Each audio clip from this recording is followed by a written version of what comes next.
This podcast has been produced on the traditional lands of the Gadigal and Bidjigal peoples. From 2RPH and the Wicking Trust, this is Passing Thoughts. I'm Rob Caldor. This is the podcast where we explore death, dying and everything in between.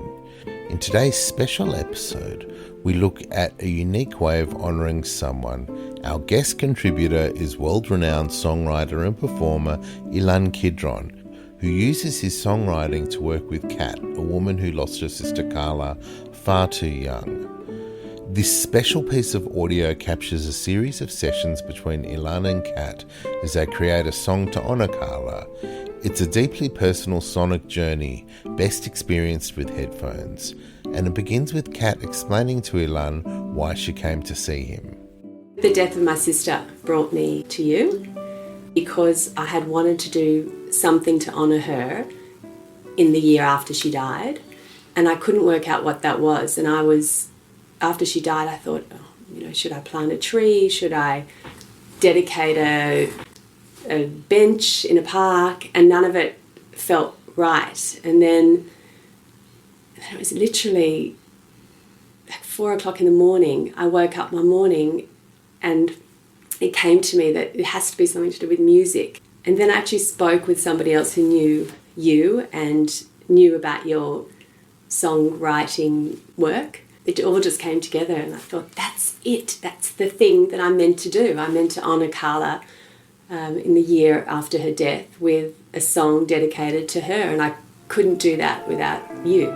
At some point, we're all going to need to find our way through the pain of losing someone we love. Kat had already tried a few things before coming to see me. I tried to kind of deal with Carla's passing by starting a journal and writing my feelings down. And it came across on the page as quite an unemotional expression of what I was going through. And so when I read back on it after a few days or weeks, it was really uninspiring. It was just me complaining about missing my sister and how tough that was. And I feel that writing a song and the lyrics matched with music is a much more enriching way to express the feelings that I had while grieving for my sister. Kat and I spoke about her relationship with Carla, and it was clear that their bond was extremely close. What follows is our dialogue that led to the opening line of the song. When I first found out she was sick and I jumped on a plane literally the next day, I had a necklace made, which was a heart, and I asked the jeweller to cut the heart in half and to put a chain on each half of the heart. And I wore one, and when I got to Rome, I gave her the other half, and ever since that day, we've been wearing two halves of the same heart. Two halves of the same heart. My feet on the ground and you fly like sparks. It's incredible how music can transform the way we feel. It was clear from the beginning that Kat wanted to take the tragedy of Carla's death and turn it into something really, really positive. I want to listen to this song and feel uplifted. I don't want to cry. And I've often cried at songs, but this is not one of those songs that I want to cry at. I want to be able to dance to it and feel uplifted when I hear it. In our first session together, Kat and I spoke for hours about her relationship with Carla and how it was growing up together. The concept of sharing stories and feelings gave us great snippets for lyrics in the song and was instrumental in creating the overall feeling. Can't plan for anything. I actually feel that anything I have planned for doesn't eventuate. So, the one thing I planned when I was much younger was that my sister and I would buy back the house that we lived in and we'd subdivide it. And she would live in half with her family and I would live in the other half with my family. And that plan didn't happen. And I think you got to, you can't tell the future, you can't plan. and just got to roll with what happens. I love the idea of using that in either a bridge or a pre-chorus, because the role of a pre-chorus or bridge is kind of to turn a corner. Yeah. Sort of thing, and do something that might be slightly unexpected but still flows. So you could be like, throw out the book of plans, yes. Something like that, to go into a new section, which will kind of create a tension that might release itself in the chorus. Throw out the book of plans. When talking about the past, specific images and memories of Carla started to surface. This is the stage where the dynamic of the studio just takes over and the lyrics of the song start to materialise. We loved lying in the sun, sunbaking. We had most of our lives a property, a farm, family farm, and we went there and did that very naughty thing of putting baby oil all over ourselves and then frying in the sun. We lie in the grass, fry in the sun, yeah. The feeling that I get is that life has just begun. It was clear that we wanted to make something that would make us want to dance, as Carla herself loved a boogie. Eventually, the name of the song and chorus came apparent. I dance all the time, and it makes me feel close to her, and we have very similar dance style. So when I dance, I recognise her literally in me. So it's my way of connecting with her.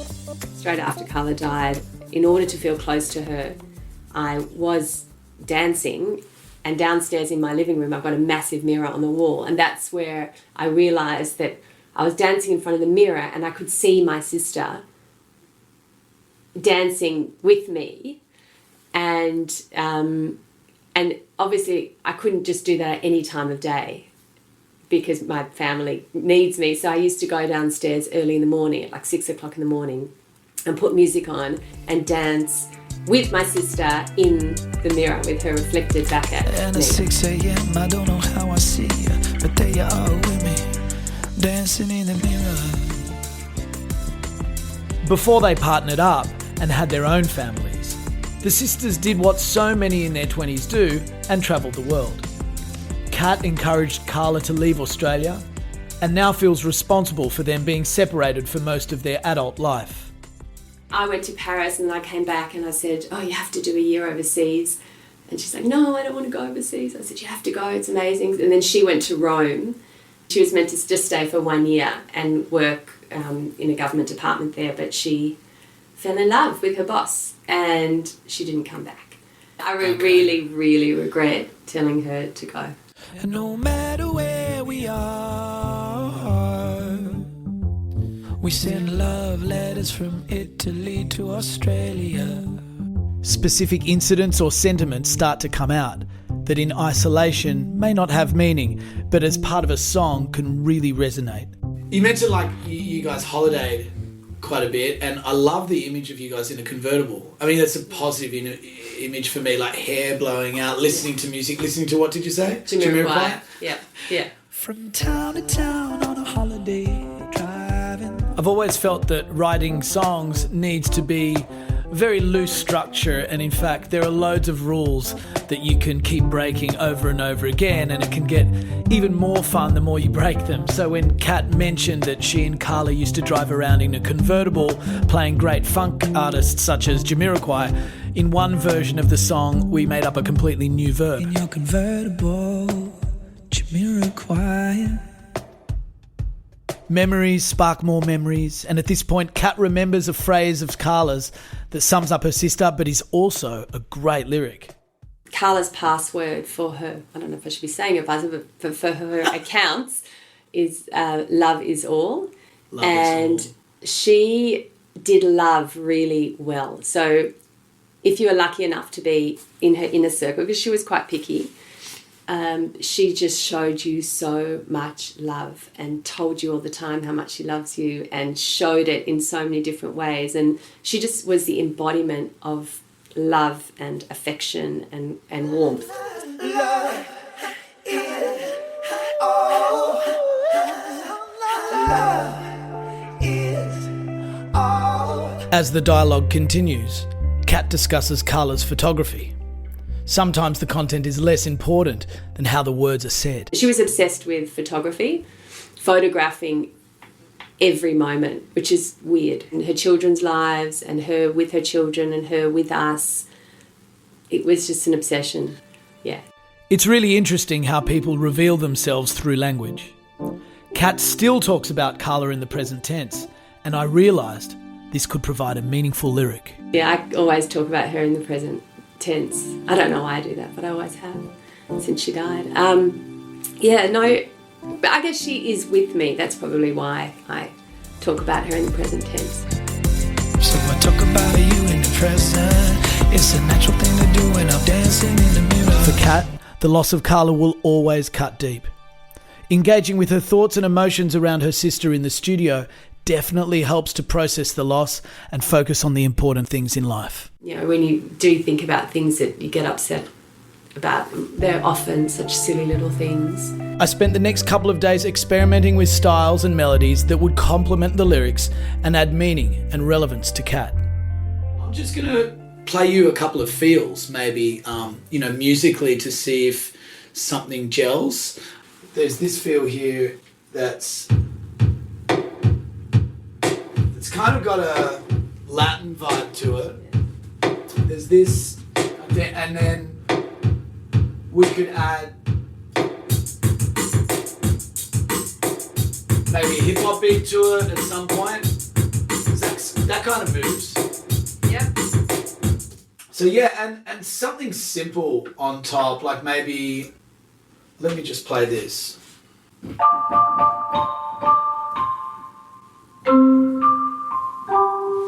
Let's see, I'll just record that. Sounds fabulous.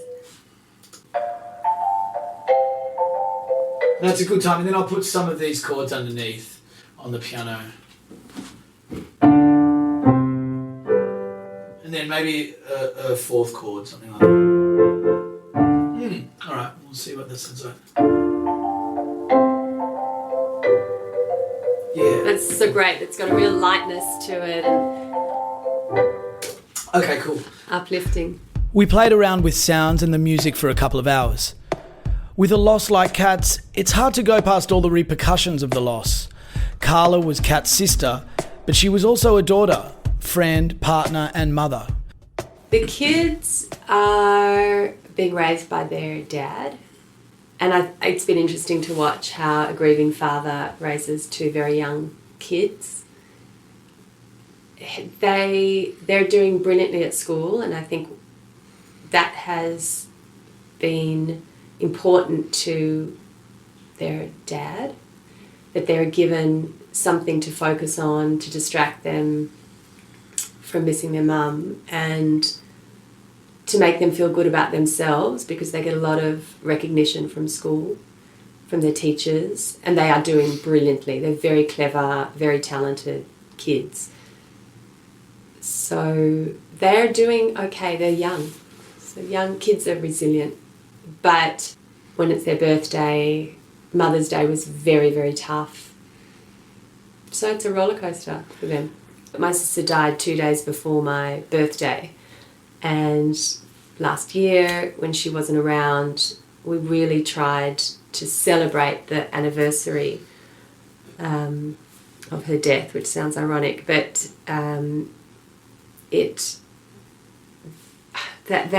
3rd of December is now kind of moulded into my birthday of the 5th of December, and you can't pull them apart. So my birthday will always be tinged with not tinged, but yeah, will be sad. So I have the main skeleton of the track in place, and I've added the lyrics to the mix. I'm always a little nervous here. Music's such a personal art form. Something I love might have a completely unexpected reaction. Hey! Hi! How are you? Well, thanks. How are you? It's been a couple of weeks, yeah? It has. I'm excited to come back. I mean, we worked pretty hard on it last time. Yeah. I think we got a really lovely feel. Can't wait to hear it. Okay, so here's the feel.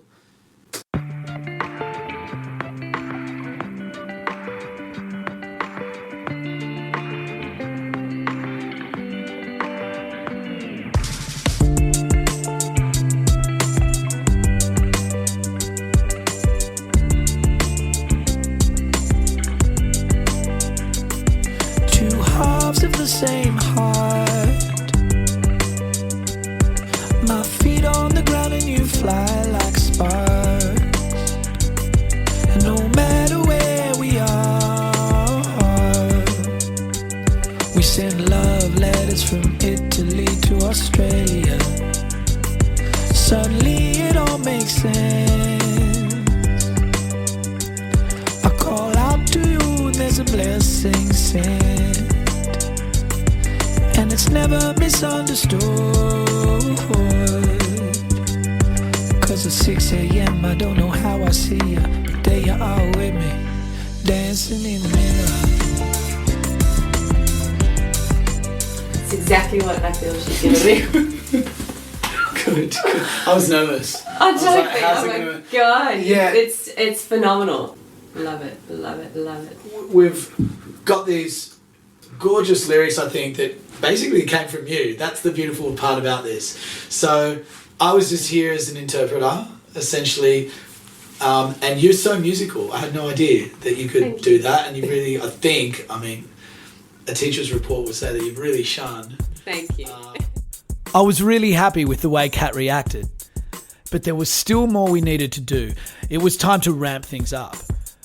Kat had so much she wanted to pack into the song that I thought a more spoken word, rap style approach in one of the verses may be a way to tell the story and to boost the energy. So hook up a coffee cup, then cook up a storm, and we'll dance right through, and then we'll make while storm. 'Cause in a sky full of stars, there are so many dreams. It's those dreams that shrink the space between us. And I don't want to make it too overly heavy. This is just supposed to be one love, a letter of many. As we lie in the grass, fry in the sun. Yeah, the feeling that I get is that life has just begun. I had a brainwave, and as another element, I asked Kat to send me some videos with sound bites of Carla that I might be able to include. Hi! Say hello. Hi. Happy birthday to you. Love you. Love you. It's a bit of a risk to use Carla's actual voice for fear that it could be too confronting. But this may be the personal ingredient that elevates the song into something that can help Kat on the road to healing.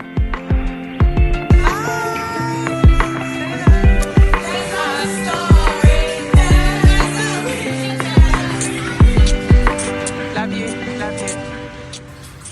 Love you. How do you do it?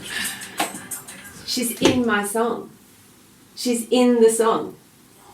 Can I take a tissue? Thank you. I can bounce out a different version without it as well if you think it's going to No, do I think it's... No. Look, it'll be meaningful to the people that know Carla because they'll recognise her voice straight away. And for the others, it's just such an interesting twist in the song. It's just... They'll get to know Carla. It's just such a weird situation where... You've produced something, which means that I don't have to talk about Carla. I just have to play the song, and then everybody who hears it will kind of know her and know how I feel about her. And I've been having, because when I listen to it and I've seen the videos now, Yeah. I've imagined her dancing. yeah, oh I've yeah, literally imagined her dancing to it. I feel like I'm closer to her when I'm doing this. Or listening to it, or even just part of the process. I really do. I think that was the idea. Yeah, That was absolutely. totally the idea. Yeah. Buying a bench in a park wasn't going to do this for me.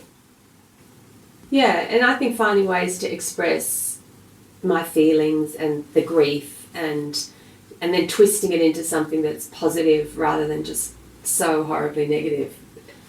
It could be, but it just feels like it's a positive expression of grief, really. Yeah. I'm not sure a song is ever really finished. It can be reworked and changed, but at some point you have to let go. How it's received is something out of my control. After listening to the song, I asked Kat for her thoughts on how she felt as a co-writer on Dancing in the Mirror. I think that for me, at least, the scariest thing about coming to you in the beginning was thinking, I can't write a song. I don't know what the I'm doing, and he's going to think I'm an idiot, and what if I cry, and what am I just didn't know what I was doing. But I felt so strongly, obviously, that this was something from my sister, that she was pushing me to do it. So I had that encouragement. But I think for anybody who loves music, the thought of having co-writing a song is just for movie stars and Beyonce, and this is not something that most people feel they can do as a normal human. You're not my therapist, but you were the first person that wasn't part of my family or my close friend group that I shared my experience, of losing my sister with. And I did go to a psychologist once, and it was just horrible. It was just such a yuck experience. Whereas when I shared it with you, I felt that we were both kind of sharing our feelings, but it was just so different from seeing the psychologist. It was a real therapy for me to do this. The process of writing Dancing in the Mirror with Kat took 3 sessions over a few weeks. There are no hard and fast rules for songwriting. Some songs come out in an hour, and other songs can take weeks, even years. However long it takes, music, once admitted to the soul, becomes a sort of spirit that never dies. Music touches us emotionally where words alone can't. Most people don't have access to a creative process like this. Even if you feel like you're a creative person, it's hard to find a way to express yourself creatively on your own. You need a guide. So you're like the guide in that creative process that then leads to healing. So it's a pretty unique position to be in. The reason I'm doing this podcast and why I continue working as a songwriter, friend, and as a listener is because I love it. I love taking a story or an idea and elevating it to a place it's never been before. And it also feels good helping people through hard times. A special thank you to Kat, or Catherine Kalish, for sharing her personal story in the making of Dancing in the Mirror. I found her really inspiring. She had an easy access to her emotions, which made the process really flow, and it was actually really enjoyable, even though Kat came to me from a very sad place. Whether a musician or not, writing songs is a great way to further understand our memories and our minds, and we all have stories that are begging to be told. A big thanks to Ilan Kidron, who is a living legend. If you ever get the opportunity to see him on stage, take it up as he gives his whole self with every performance. Before we go, I thought I'd catch up with Ilan Kidron. We actually made this podcast a few years ago, so I thought it would be worth asking Ilan, what were the origins? Well, I think part of the interesting time that we started this podcast was born, I guess, from COVID and being stuck inside, not being able to be close to people. It was called Song Doctor at the time, and it was born from just trying to connect with people in a way that wasn't physical at all. Like, quite literally, we couldn't get close to people. So we were bound to the structure of the mind, I guess, purely. And songwriting was a way to get in touch with people's emotions. And so we worked with numerous people, one of them being Kath, who had lost her sister. And it was a very, very interesting way for her to get close to not just the way she felt inside herself in the grieving process, but also to feel close to her sister. I think it's so interesting for listeners to hear the song knowing how it was made. Yeah, sure. I mean, also, it's always going to be interesting having a different singer sing a song about your story. So although it was Kath's story, there I was singing it, kind of channeling the way someone else is feeling and trying to make it work through the recording process as well. By working with others in that sense, you're just literally just working through ideas. You're just being honest and authentic about the process. Passing Thoughts is made with the support of the Wicking Trust and the team from 2RPH. Special thanks to Marty, Veronica and Station Manager Barry. So to end this podcast, here's Dancing in the Mirror by Catherine Kalish and Ilan Kidron. Two halves of the same heart. My feet on the ground and you fly like sparks. And no matter where we are, we send love letters from Italy to Australia. Suddenly it all makes sense. I call out to you and there's a blessing sent. And it's never misunderstood. 'Cause at 6 a.m. I don't know how I see you, but there you are with me, dancing in the mirror. Secret language, some things you just can't change, and you're pushing me to do all the good deeds, but I don't know how the pain brings me closer. Secret courage, some things you want to change, so I talk about you in the present. It's a natural thing to do when I'm dancing in the mirror.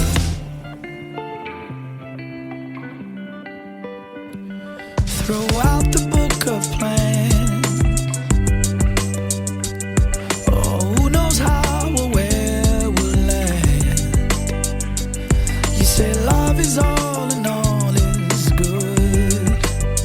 Yeah, and at 6 a.m. I don't know how I see you, but there you are with me, dancing in the mirror. Secret language, some things you just can't change, and you're pushing me to do all the good deeds, but I don't know how the pain brings me closer. Secret courage, some things you want to change, so I talk about you in the present. It's a natural thing to do when I'm dancing in the mirror. So hook up a coffee cup there and cook up a storm, and we'll dance right through and then we'll make one storm. 'Cause in the sky full of stars there are so many dreams. It's those dreams that shrink the space between us. And I don't want to make it too overly heavy. This is just supposed to be one love, a letter of many. As we lie in the grass, fry in the sun, yeah, the feeling that I get is that life has just begun.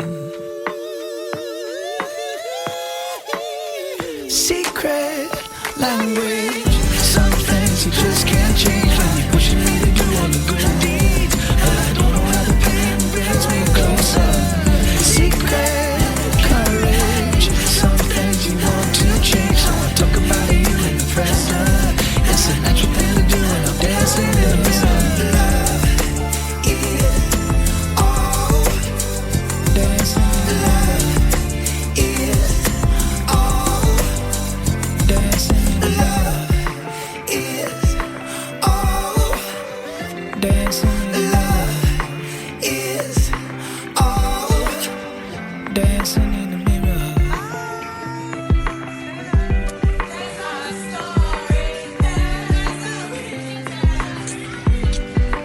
Love you, love you.